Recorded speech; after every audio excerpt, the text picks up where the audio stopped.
ಆಹಾರದಲ್ಲೂ ಹಲಾಲ್ ಮತ್ತು ಹರಾಮಿನ ಪ್ರಾಥಮಿಕ ಅಂಶ ಏನೆಂದರೆ ಆಹಾರ ಧರ್ಮಸಮ್ಮತ ಮಾರ್ಗದಲ್ಲಿ ಸಂಪಾದಿಸಬೇಕು, ಆಗಲೇ ಅದು ಹಲಾಲ್ ಆಗುವುದು.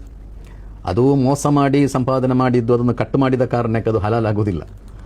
ಒಂದನೇ ವಿಷಯ ಏನೆಂದರೆ ಅದು ಧರ್ಮಸಮ್ಮತ ಮಾರ್ಗದಲ್ಲಿ ಸಂಪಾದಿಸಿದ ವಸ್ತುವಾಗಿರಬೇಕದು. ಅದು ಯಾರದೋ ಮೋಸ ಮಾಡಿ ಸುಳ್ಳು ಹೇಳಿ ಯಾರದೋ ತಲೆ ಹೊಡೆದು ಮಾಡಿದ ಸಂಪಾದಿಸಿದ ದುಡ್ಡಿನಿಂದ ಇರುವ ಆಹಾರ ಆದರೆ ಅದು ಹರಾಮೆ, ಅದನ್ನು ನೀವು ಕೊಯ್ದರೂ ಹರಾಮೆ, ಅದು ಬಿಡಿ. ಆದ್ದರಿಂದ ಇಲ್ಲಿ ಹಲಾಲ್ ಎಂಬುದು ಒಂದನೇದದು. ಎರಡನೇದಾಗಿ ಹಲಾಲ್ ಅಂದರೆ ಸರಿ ಅದು ದಿಬಹ ಮಾಡುವುದು ಅಂತ, ಅದು ಕೂಡ ಕಡ್ಡಾಯ ಮುಸ್ಲಿಮರಿಗೆ. ದಿಬಹ ಮಾಡಿದ್ದನ್ನೇ ನೀವು ತಿನ್ಬೇಕು, ಅದನ್ನು ಕತ್ತು ಹಿಸುಕಿ ಕೊಂದದ್ದನ್ನು ಅಥವಾ ಒಂದೇಟಿಗೆ ಕಡಿದು ಹಾಕಿದ್ದನ್ನು ಎಂಥದ್ದು ಜಡ್ಕ ಕಟ್ ಅಂತೆಲ್ಲ ಏನು ಹೇಳ್ತೇವೆ, ಮುಸ್ಲಿಮರಿಗೆ ಅದು ಹಲಾಲ್ ಆಗೋದಿಲ್ಲ. ಹಲಾಲ್ ಅಂದರೆ ಅದಕ್ಕೆ ಅದರದೇ ಆದ ಒಂದು ಕ್ರಮ ಇದೆ, ದಿಬಹ ಮಾಡುವ ಒಂದು ಕ್ರಮ ಇದೆ. ಮತ್ತು ವೈಜ್ಞಾನಿಕವಾಗಿ ಕೂಡ ಯಾವ ಪ್ರಾಣಿಯನ್ನು ನೀವು ಕೊಲ್ತೀರಾ ಆ ಪ್ರಾಣಿಯ ಎಲ್ಲ ರಕ್ತ ಹೊರಗೆ ಹೋಗಬೇಕಾದ್ರೆ ಅದಕ್ಕೆ ಒಂದು ನಾಳ ಇದೆ. ಕತ್ತರಿಸಬೇಕಾದ ದಿಬಹ ಮಾಡುವುದಂದ್ರೆ ಒಂದು 2 ನಾಳ ಕತ್ತರಿಸಬೇಕು ಅಂತ ಇರುವುದು.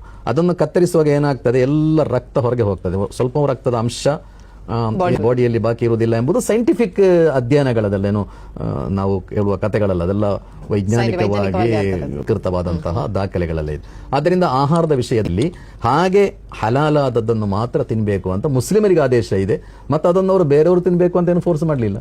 ಸಮಾಜದಲ್ಲಿರುವ ಎಲ್ಲರೂ ಏನು ಮಾಡಬೇಕು, ದಬಹ ಮಾಡಿ ನಾವು ತಿನ್ನುವುದಿಲ್ಲ, ಅವರವರ ಇಷ್ಟ ಆಹಾರ. ಆದರೆ ಮುಸ್ಲಿಮರು ಮಾತ್ರ ಹಲಾಲ್ ಕಟ್ ಮಾತ್ರ ತಿಂತಾರೆ, ಅದು ತಿನ್ಬೇಕೆಂಬುದು ಅವರಿಗೆ ಇರುವಂತಹ ಆದೇಶ.